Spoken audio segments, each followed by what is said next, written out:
Companies Act, a special presentation by The Firm.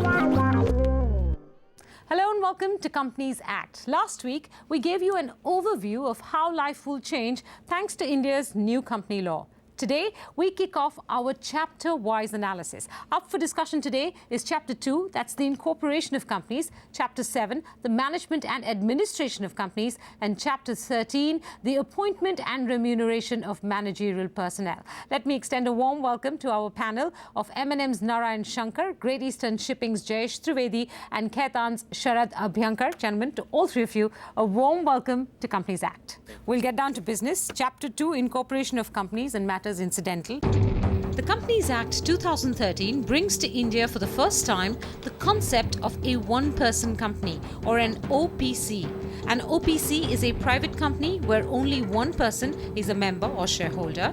That person must be a natural person who is a citizen and resident of India, and he can be a member of only one OPC. An OPC cannot carry out non-banking financial activities, including investments in securities of any body corporate.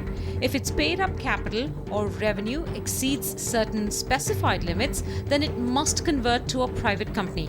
Or it could voluntarily convert into a private or public company by increasing its number of members and directors. So it will actually have advantage of a proprietary firm with the benefits of limited liability.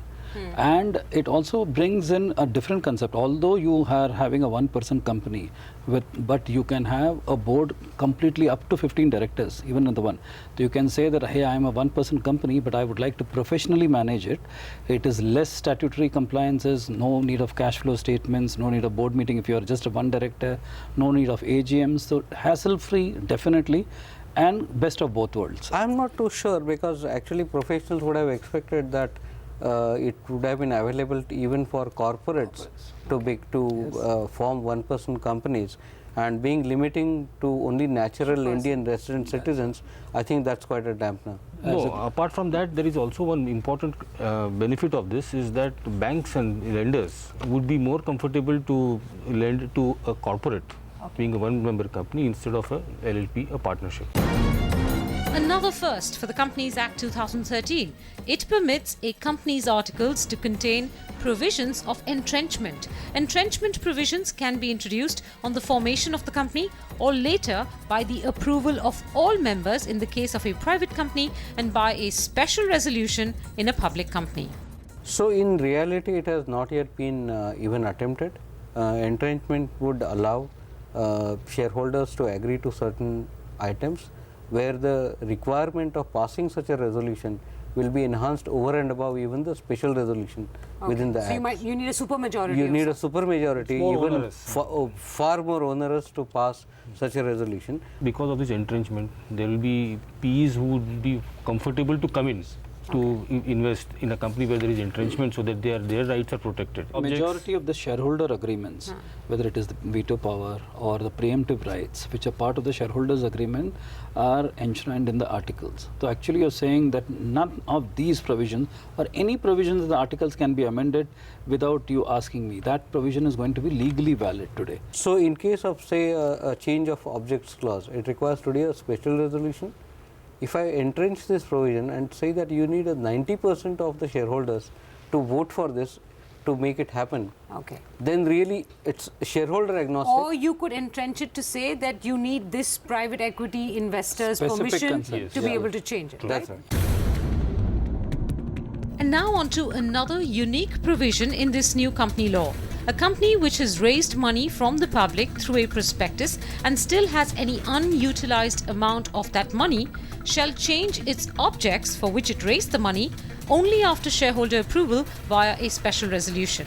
But here's where it gets interesting. Despite the special resolution approval, dissenting shareholders must be given an exit by the controlling shareholder or promoter. SEBI is to prescribe that method of exit. This shareholder exit feature reappears in other sections of the Act as well. In spite he has a market outside, because this is a listed Public company. listed company. So that dissenting shareholder already has one natural route of exit. Right. Yeah. So and secondly, it is that promoters will have to buy out.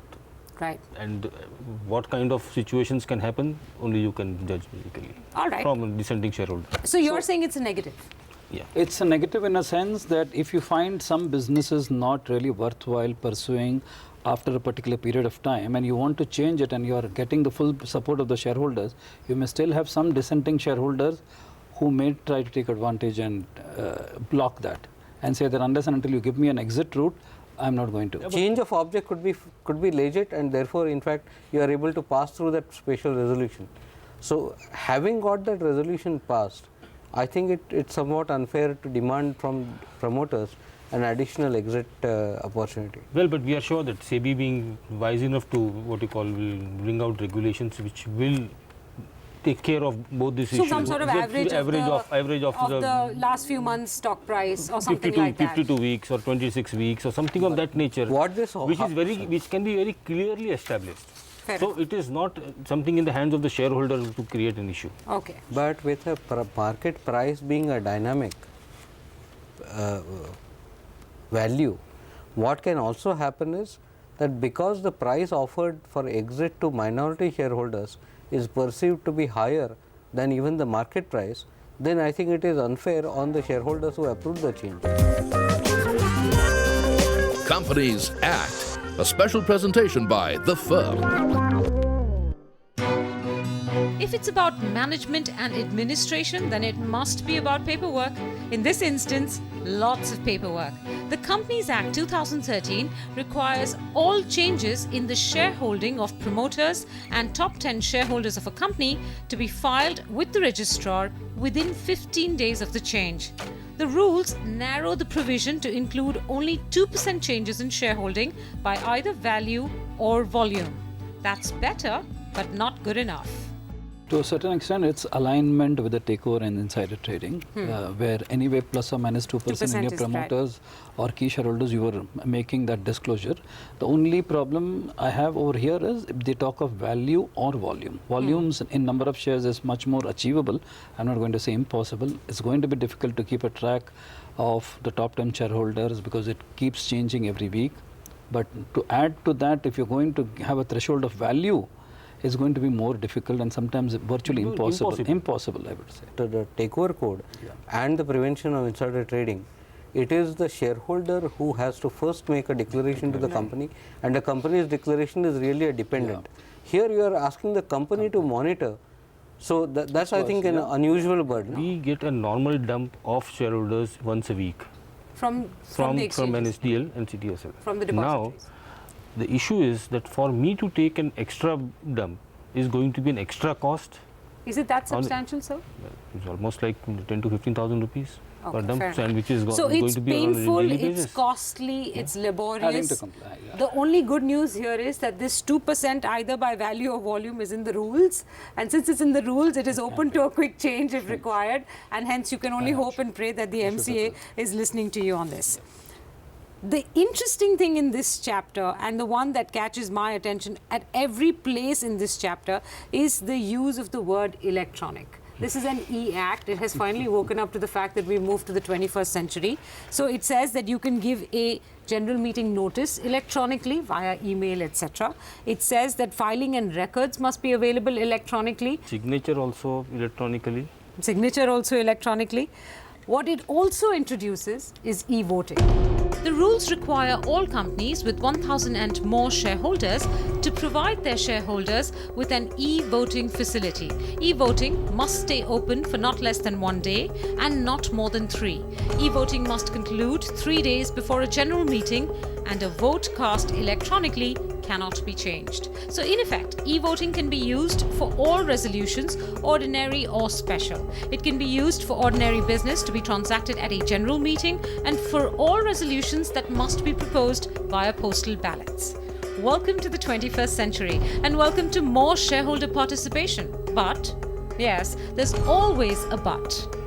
First, let's be clear. The Companies Act actually requires you that there are certain ordinary business which has to be transacted only at the annual general meeting. Once e-voting facility is given, the whole concept of or the right of the chairman to put that particular resolution to vote on a show of hands goes out. That means there is no provision for a person to even vote by way of show of hands at the AGM. This is section 107 that you're referring to. It says, at any general meeting, a resolution put to the vote of the meeting shall, unless a poll is demanded under section 109 or the voting is carried out electronically, be decided on a show of hands. The critical thing is the intention of this whole section and the move of central government is to have an alternate method of to say, in addition can we give up.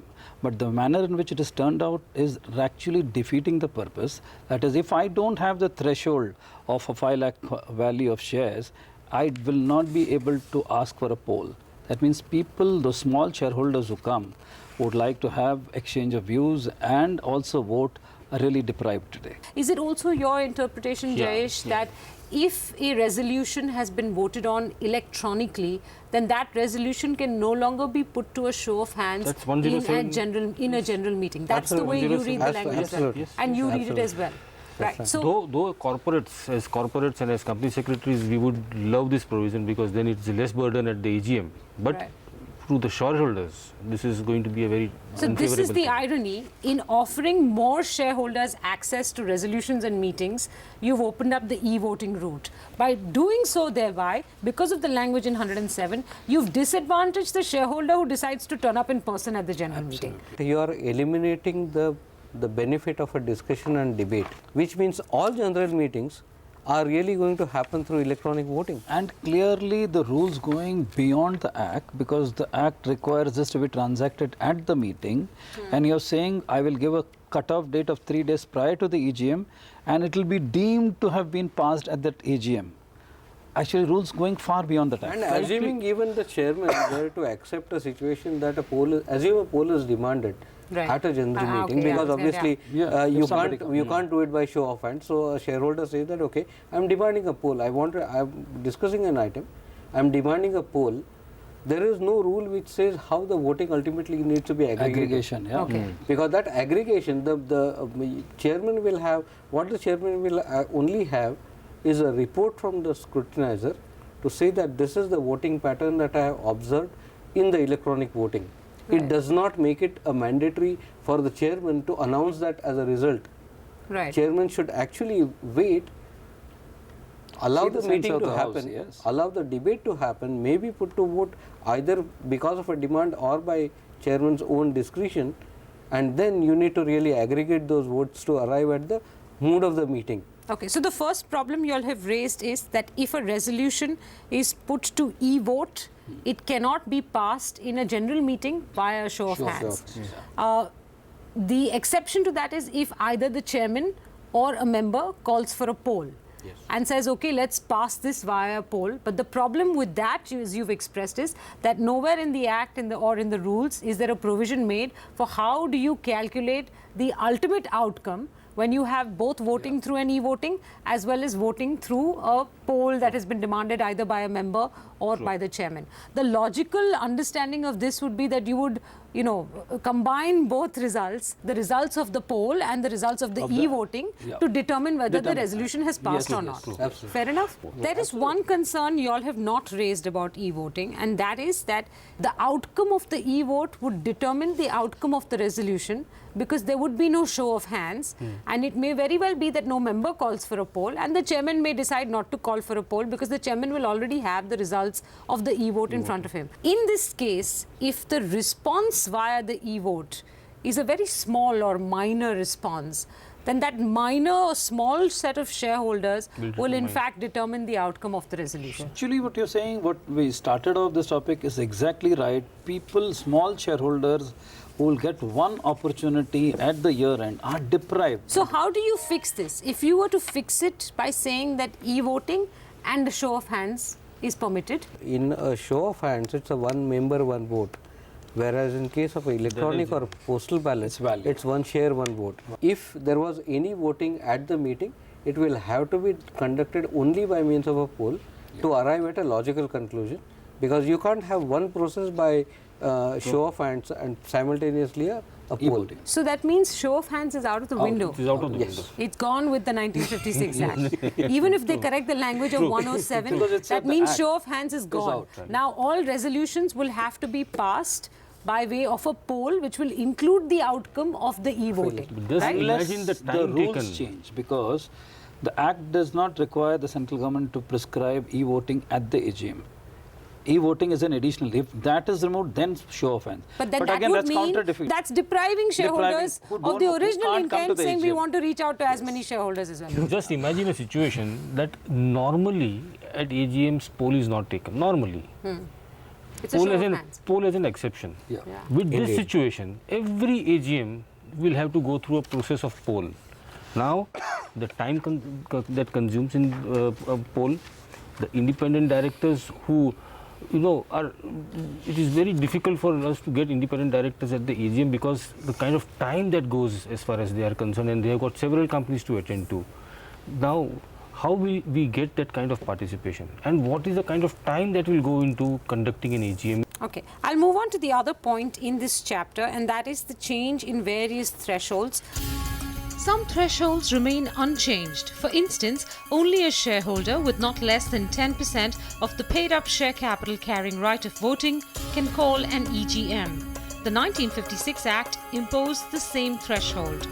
Only a shareholder with 10% of total voting power or shares of 5 lakh rupees or more can demand a poll in a public company.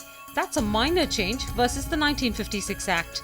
But to move a special notice, a shareholder needs not less than 1% of total voting power or shares of not less than 5 lakh rupees. The 1956 Act allowed any shareholder to move a special notice. And if a shareholder wants to move a resolution, he needs at least 10% of the paid-up share capital carrying right of voting. That's twice the threshold in the 1956 Act. There are 4 or 5 issues basically on the special notice. One is removal of a director, appointing a director who is non-retiring, other than a non-retiring director, removal of an auditor.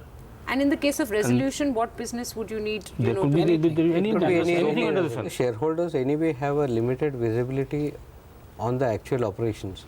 These are apart from special notice items, actually there may be very few items where shareholders have actually either a say or adequate knowledge to propose a certain resolution. So I think rather than allowing it any shareholder, rather a lower threshold of shareholders to move any kind of resolution, and you will have to be gone through the machinery of taking up that resolution for a vote. I think increasing that threshold is logical. Has management and administration, which is the title of this chapter, become easier? Definitely e-voting, it will be difficult to say. I am not saying it's going to be difficult to saying. The manner in which certain clauses are worded, difficult for compliance. No, it is absolutely going to be a nightmare for corporates. Okay. He made a very understatement. The issue is the kind of paperwork which would be sometimes mundane and which may not ultimately be fruitful for the right spirit of governance will have to be done and redone under this chapter. Companies Act, a special presentation by The Firm. The Companies Act 2013 for the first time recognizes the concept of key managerial personnel or KMP and requires that every company with a paid-up share capital of 10 crore rupees or more shall have a managing director or CEO, company secretary and chief financial officer. It also recommends the separation of the chairman and MD or CEO positions. Chapter 13 also liberalizes remuneration limits. The overall limit is still 11% of net profit, but the sub-limits can be exceeded with shareholder permission, including for loss-making companies. I would say that the biggest positive in this particular chapter is the flexibility that is being given to the organization to decide about within the overall parameter of 11%, how much would 11% of profit. 11% of the profit. How much would the whole-time directors take and how much would the non-executive directors take? With the approval of shareholders, you can have complete flexibility within 11% to decide what percentage you give to the non-executive director, independent directors and to the working director. So instead of going to the government, now you have to go to the shareholder. In the case of a company making inadequate profits or losses. Has there been liberalization there as well? There has been. If you see the revised schedule, amounts have really been quadruple. In fact, with the special resolution, you can go up to 1.2 crores. And one more clear signal MCA is sending out, companies which are newly formed, and you say you have gestation period of 7 years, you say you can pay quite a liberal amount. Actually, it goes up to 2.4 crores per annum with special resolution, as well as those companies which are sick companies or are in the path of revival through a package. These two companies are specifically having more amount actually been reserved for them, so that you have good managerial personnel who can really bring them back even to in health. a startup Even in a startup. The Companies Act 2013 also introduces a secretarial audit provision for the first time, applicable to all listed companies and to public companies with a paid-up share capital of 50 crore rupees or more, or a turnover of 250 crores or more. Together with the provision that only companies with 10 crore rupees and more of paid-up share capital need company secretaries, this reduces the burden on small businesses. But company secretaries aren't too happy about that. Since both of you are company secretaries, I'll ask Sharad to take an impartial view of this. Sharad, is this a good thing or a bad thing? Well, one indication is very clear. Company form is not for those who cannot recognize the responsibility and liability aspect. I think company secretary has a significant role to play under the Act, and that's all across, because actually he is in the forefront of the entire compliance. Thin difference today, the difference between the private and public is virtually thinning out.